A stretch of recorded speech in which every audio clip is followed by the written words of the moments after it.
Hey guys, my name's David and I'm super excited today because this is our first monthly roll-up, I guess, or video newsletter. And so we're going to do this in a space called Low Code, No Code Corner. So welcome everybody. So to begin with, I want to start off with a very popular program that we use and that we all know or should know pretty well, and that's the Microsoft Power Platform. It's included with Office 365, and then if you bolt on some additional licensing per user, per app type thing, you can get a plethora of additional features under the premium license. So let's dig into some of the more nuances and the specifics of what I want to cover in this particular monthly roll-up. Now, this will be a series of videos because there's a lot of content. This is the first video, and I'm simply just going to cover the agenda in this video only. There'll be a separate write-up for each of these areas, as well as an accompanying video going into each of the discussional topics in detail with a demo. And we're going to use the same demo throughout, so it'll be really easy to follow along. And I'll provide a link to download the demo so you can put it in your environment and or play with it on your own time. So the first thing that we want to talk about as a developer in the low code, no code corner is collections. And I see collections all the time being used. As a matter of fact, it's a necessary evil. You have to use them for the most part in almost every application that you come up with. Although there is some weird, crazy things that always seem to pop up in nuances with collections and some best practices to follow. And so I want to talk to you about indexes for collections specifically in that particular video segment. Then we're going to move on to galleries and the selection of a gallery and the programmatic controls around a gallery. For those of you that have used it and know it, you may not be as familiar with the on-select item. And so the part that you might not know or appreciate, at least until you try to take advantage of it programmatically, is that the galleries always have, whether or not a user interacts with it or not, there's always an item that's selected by default. In other words, there's always a value there, and nobody's clicked on and selected anything. So your approach and how you do programmatic controls around that has to change its paradigm because you can't use what you think you might want to use. All right, so the next one is going to be solving the previous problem in step 2, right? So once you get past that, then you're going to have this other problem. And the problem in general with Power Platform and the Canvas apps is that don't take anything for granted. There's no item built into it by default. You have to, go ahead and create it. And so every little nuance from, sorting columns to adding pagination, in our other platforms that we cover, OutSystems, all of these accelerators are built in. They're just part of the system and the platform. You just drag and drop a widget and you're good to go. Not so with the Power Platform. You have to create all of these things individually yourself. So we're going to talk about handling clicking off of or resetting focus.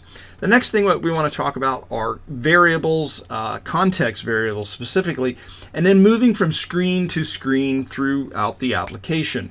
We all get very habitual. We're creatures of habit, and we seem to kind of want to do the same things again and again. And I see this, but the problem is the context variables are always used in this limited mindset. And when you first learned about them, chances are you knew what I'm about to cover when I covered the specifics in this topic, but you may have forgotten about it. And I want you to refresh and rethink and reframe that in your mind about all of the applications that you've currently created or that you may be creating, and think about, hey, how can I maybe use this smarter or better? Then we need to talk about, because the Power Platform is a language written in PowerFX, it is essentially Microsoft Excel with writing formulas. And so what you want to do is you want to think about writing code better, not harder. And in some cases, for these large applications or these environment enterprise level applications, when it comes to the Power Platform, sometimes it's easier to read regular traditional programming code because in the PowerFX, it can get very unwieldy very quickly, and you need to adhere to certain best practices, and the if statement is a great place to illustrate this, so we'll cover this in great detail. All right, another thing is understanding the URL of the app, how you access the application, right? And so lots of Power Platform developers, they develop the app, they know all of the functions, they know how to create stuff, drag and drop, all this wonderful stuff, but what they don't understand is the subtle nuances of the URL. And this is very, very necessary if you're going to create applications or not create multiple applications, because you can use something called parameterization, excuse me, custom parameters. And from there, what you can do is you can do what's called deep linking. Instead of sending somebody to the front screen of your application, you can send them right into a specific area or a particular page and or cover multiple scenarios.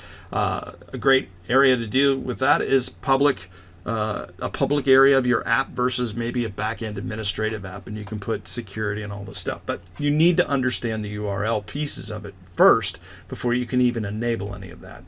All right, another thing that we want to talk about, and this is kind of a build on number 6, is that there's a particular parameter that comes built into the platform. It's called skip app metadata, and we're going to send a whole specific short video on that.